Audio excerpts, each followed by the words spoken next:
Hi అండి, అందరికీ నమస్కారం. ఈరోజు ఎస్ఎస్సి జీడీలో అమ్మాయిలకి ఏ ఫోర్స్లోనైనా ఏ విధంగా ఉంటుంది, సర్వీస్ ఏ విధంగా ఉంటుంది, రావాలా వద్దా అని కొంతమంది క్వశ్చన్స్ అడుగుతున్నారు. బాగుంటుందా బాగోదా, మేము రావచ్చా రాకూడదా, సిఆర్పిఎఫ్లోకైనా సిఎస్ఎఫ్లోకి ఏ ఫోర్స్లోకైనా వెళ్ళొచ్చా వెళ్ళకూడదని క్వశ్చన్స్ అడుగుతున్నారు.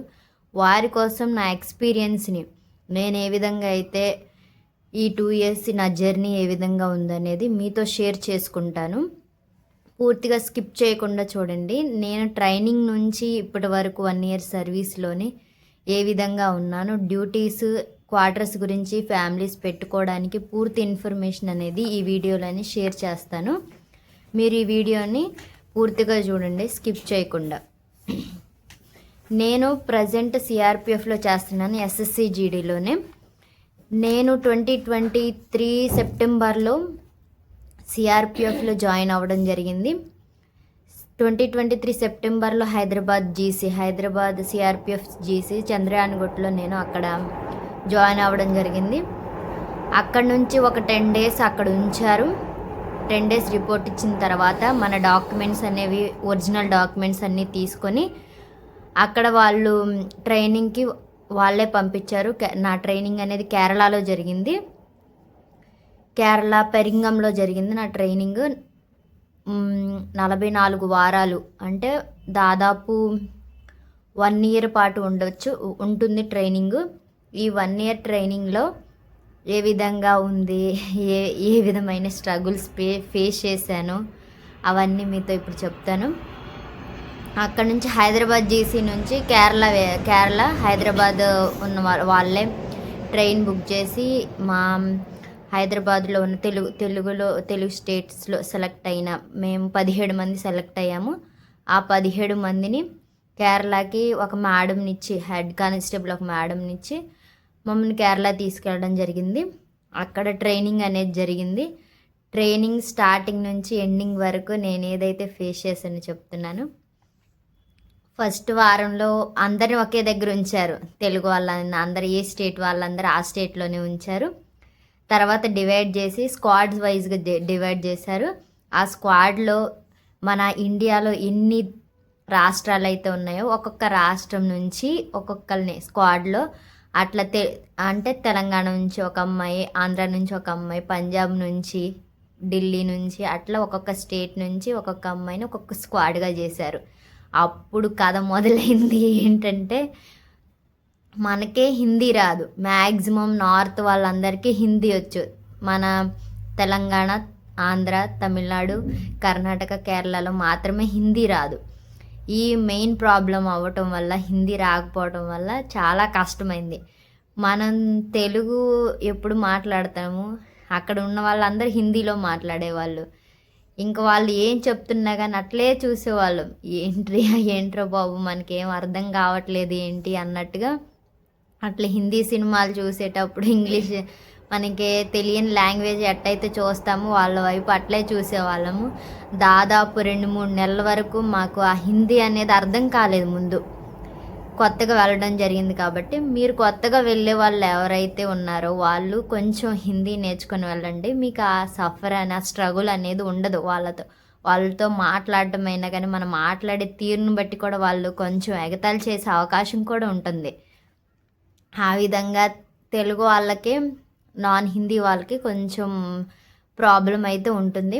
ఆ 2 మంత్స్ తర్వాత, ఆ 2 మంత్స్ ఫస్ట్ మంత్ నుంచి మనకి హిందీ రాని వాళ్ళకే వేరుగా క్లాసులు పడటం జరుగుతుంది. హిందీ నేర్పించడానికి కొంచెం ఆ క్లాసులలో నేర్చుకుంటాము. వాళ్ళతో మాట్లాడటం వల్ల చాలా వరకు నేర్చుకుంటాం హిందీ కూడా. ఈ విధంగా నాన్ హిందీ అని కొంచెం స్ట్రగుల్స్ ఫేస్ చేయొచ్చు ట్రైనింగ్లో. తర్వాత ట్రైనింగ్ విషయానికి వస్తే 4 o'clock లేచి ట్రైనింగ్ చేసి నైట్ 10-9 వరకు ట్రైనింగ్ అనేది ఉంటుంది. ఏదో ఒకటి ట్రైనింగ్ అంటే రన్నింగ్ అనే కాదు, అన్ని క్లాసులు అయినా కానీ, వెపన్ ట్రైనింగ్ అయినా కానీ 5 km, 6 km, 20 km, last 20 km వరకు కూడా చేపించారు. ఇవన్నీ మీరు ట్రైనింగ్లో చూస్తారు. ఒకవేళ ఎవరైతే వెళ్ళాలనుకుంటున్నారో మీరు అక్కడ మీరు చూసి అందరితో పాటు చేసుకుంటా ఎంత కష్టం, ట్రైనింగ్ ఎంత కష్టం ఉన్నా కానీ మీరు చేసేయచ్చు. ఎందుకంటే అందరితో పాటు చేస్తున్నారు కాబట్టి ఏమనిపించదు. ట్రైనింగ్ గురించి కొంచెం స్కిప్ చేస్తాను. ఎందుకంటే సిఆర్పిఎఫ్లో అంటే ఎస్ఎస్సి జీడీకి ఫోజీలోకి ఎవరైతే రావాలనుకుంటున్నారో దాన్ని థీమ్గా తీసుకొని చెప్తున్నాను కాబట్టి దాన్ని ఎక్కువ చేసి చెప్పాలనుకుంటున్నాను. అందుకే ట్రైనింగ్ గురించి కొంచెం స్కిప్ చేస్తున్నాను. ఇప్పుడు నా 1 ఇయర్ ట్రైనింగ్ అయిపోయింది. ట్రైనింగ్ అయిపోయిన తర్వాత అక్కడ నుంచి మళ్ళీ హైదరాబాద్ జీసీకి రావడం జరిగింది. హైదరాబాద్ జీసీ నుంచి ట్రైనింగ్ అయిపోగానే మాకు పోస్టింగ్ ఎక్కడొచ్చింది అనేది అలాట్మెంట్ ఆ ట్రైనింగ్లోనే చెప్పేశారు. మీకు ఈ బెటాలియన్ వచ్చింది, ఆ బెటాలియన్ వచ్చిందని. నేనైతే 88 బెటాలియన్ సిఆర్పిఎఫ్లో 88 బెటాలియన్ ఢిల్లీలో సెలెక్ట్ అవ్వడం, పోస్టింగ్ అవ్వడం అనేది జరిగింది. అక్కడ హైదరాబాద్కి వచ్చిన తర్వాత నేను ఇంకో అమ్మాయి ఇద్దరు మాత్రమే ఢిల్లీకి సెలెక్ట్ అవ్వడం జరిగింది. మా ఇద్దరిని ఢిల్లీకి ఒక హెడ్ కానిస్టేబుల్ ఇచ్చి పంపించడం జరిగింది.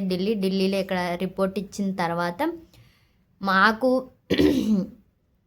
ఎలా ఉందంటే ఇక్కడ అసలు కొత్తగా వచ్చిన వాళ్ళకి సిఆర్పిఎఫ్లో అయినా దేంట్లో అయినా కానీ పెళ్ళి కాకుండా ఉన్న పెళ్ళైనా కానీ క్వార్టర్స్ అనేది ఉండదు.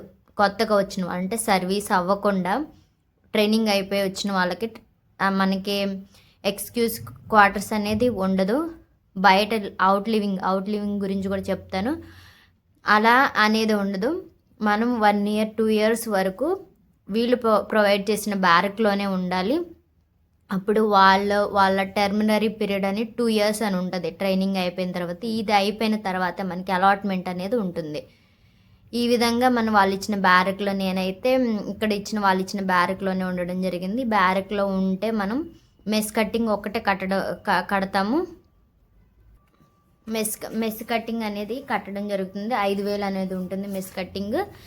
తర్వాత లీవ్స్ విషయానికి వస్తే మనకి ఉండటానికి సిఆర్పిఎఫ్లో లీవ్స్ ఏ విధంగా ఉంటాయి అనేది చెప్తాను. ఈ లీవ్సే మనం ఎక్కువ, ఎందుకంటే ఉన్న ఒక జీవితాన్ని ఎట్లా స్పెండ్ చేయాలో మీకు తెలియాలి కదా. అందుకని నేను జెన్యూన్గానే చెప్తాను. మనం దేంట్లోకి వచ్చినా కానీ సిఆర్పిఎఫ్లో అయినా కానీ ఎస్ఎస్సి జీడీ దేంట్లోకి వచ్చినా కానీ లీవ్స్ అనేది డ్యూటీస్ పరంగా డ్యూటీస్ అయినా కానీ 365 రోజులు మనం డ్యూటీలో ఉంటే 365 రోజులు డ్యూటీ చేయాలి. ఈ 365 రోజుల్లో లీవ్స్ మనకి ఎన్ని వస్తాయి అంటే 60 EL 15 CL అంటే దాదాపు మనకి 3 నెలల వరకు సెలవు అనేది ఉంటుంది. 3 నెలలు అంటే మనం ఎట్లా అంటే 60 రోజులు ఇచ్చారనుకోండి, 60 రోజులు ఇవ్వాలంటే 2 సార్లు వెళ్ళొచ్చు. ఈ 2 నెలలు కాబట్టి మనకి ఎప్పుడు అవసరమైతే ఒక్కొక్క నెల వెళ్ళి రావచ్చు. 15 CL ఏంటంటే CL అంటే దాంట్లో GHRH సండేలు వచ్చినా కానీ ఏమైనా పండగలు వచ్చినా కానీ ఆ 15 రోజుల మధ్యలో అవి కూడా కలిసి మనకి ఎన్ని రోజులు ఎక్స్ట్రా అయితే వచ్చే అవి ఇవ్వడం జరుగుతుంది. ఈ సెలవుల గురించి ఇది. ఇంకా క్వార్టర్స్ గురించి చెప్పానుగా, కొత్తగా వచ్చిన వాళ్ళకైతే క్వార్టర్స్ అనేది ఇవ్వరు, దాదాపు ఇవ్వరు. వాళ్ళ ఇంటి దగ్గర ఉన్న పరిస్థితి, పెళ్ళయి పిల్లలు ఉన్నారు, చిన్న పిల్లలు ఉన్నారు అని అక్కడ ఉన్న కమాండెంట్తో మాట్లాడుకొని పర్సనల్ ఇంటర్వ్యూ తీసుకుని పెట్టాలి అని అనుకుంటే 1 ఇయర్లో దొరుకుతుంది. 1 ఇయర్లో దొరుకుతుంది. అది క్వార్టర్స్ కూడా మనకి సీనియారిటీ వైజ్ ఇవ్వడం జరుగుతుంది.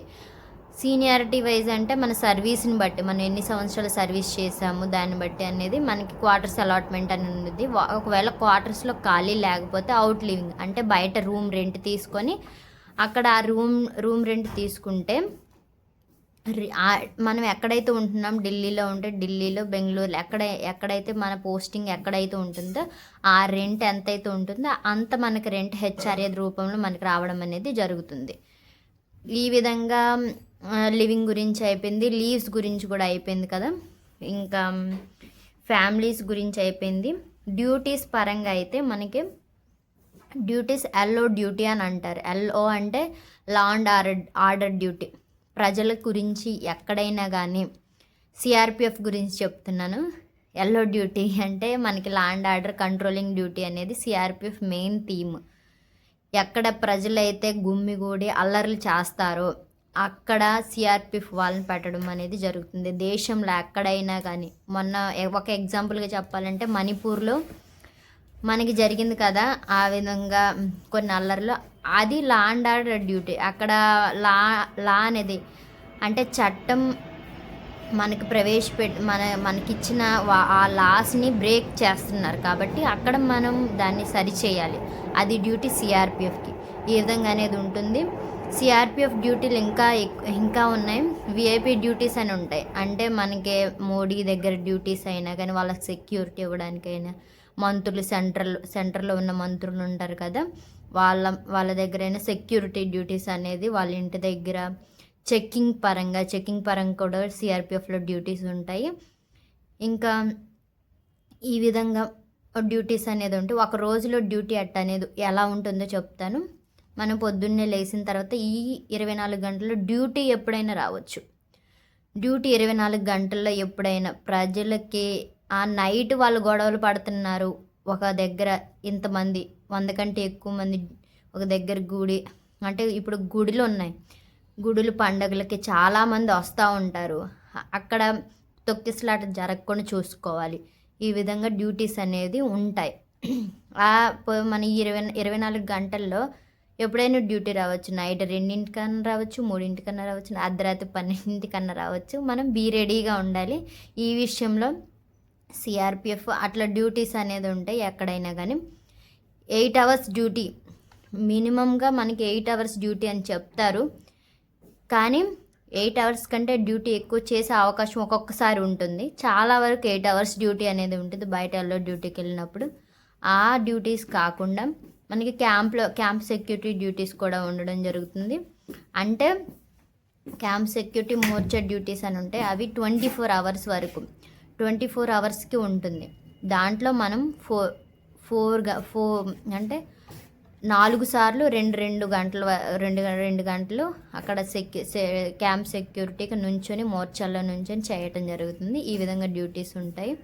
ఒకవేళ సిఆర్పిఎఫ్లోకి వచ్చి సర్వీస్ మనకి 5 ఇయర్స్ 4 ఇయర్స్ అయిపోయిన తర్వాత మనకి అవకాశాలు ఉంటాయి. ఆర్ఏఎఫ్ అని ఉంటుంది, ర్యాపిడ్ యాక్షన్ ఫోర్స్, కోబ్రా అని ఉంటుంది, ఎన్డీఆర్ఎఫ్ అని ఉంటుంది.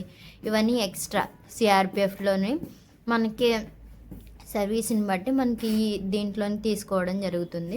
మన దగ్గరలో మన స్టేట్కి దగ్గరలో ఏదైనా ఉంటే అక్కడికి వెళ్ళడానికి మనకు అవకాశం అనేది ఉంటుంది. చాలా వరకు మన స్టేట్లో తక్కువ వెళ్తాము. ఎప్పుడో 20-30 సంవత్సరాలు సర్వీస్ అయిపోయిన తర్వాత ఉంటుంది. ఆ విధంగా మన స్టేట్లో పోస్టింగ్ అనేది అప్పటి వరకు అయితే చాలా వరకు దొరకదు. మన బెటాలియన్స్ సిఆర్పిఎఫ్లో అయితే 6 మహిళా బెటాలియన్ ఉంటాయి. ఈ 6 మహిళా బెటాలియన్లో అనేది డ్యూటీ మనకి 20 ఇయర్స్ వరకు ఇటు అటు జరుగుతూనే ఉంటుంది. ఈ మహిళా బెటాలియన్లో మన పోస్టింగ్ అనేది ఉండడం జరుగుతుంది. ఈ విధమైన డ్యూటీస్ అనేది ఉంటుంది. డ్యూటీస్ పరంగా మనం వెస్ట్ బెంగాల్లో ఉండొచ్చు, జమ్మూ కాశ్మీర్లో కూడా వేస్తారు. అమ్మాయిలకి ఉంటుందా అని కొంతమంది డౌట్ ఉంటుంది. జమ్మూ కాశ్మీర్లో కూడా అమ్మాయిలకి డ్యూటీ ఉంటుంది. ఇప్పుడు నేను ఢిల్లీలో చేసే కొంతమంది కూడా నాతో పోస్టింగ్ వచ్చిన వాళ్ళు కూడా జమ్మూ కాశ్మీర్లో చేస్తున్నారు.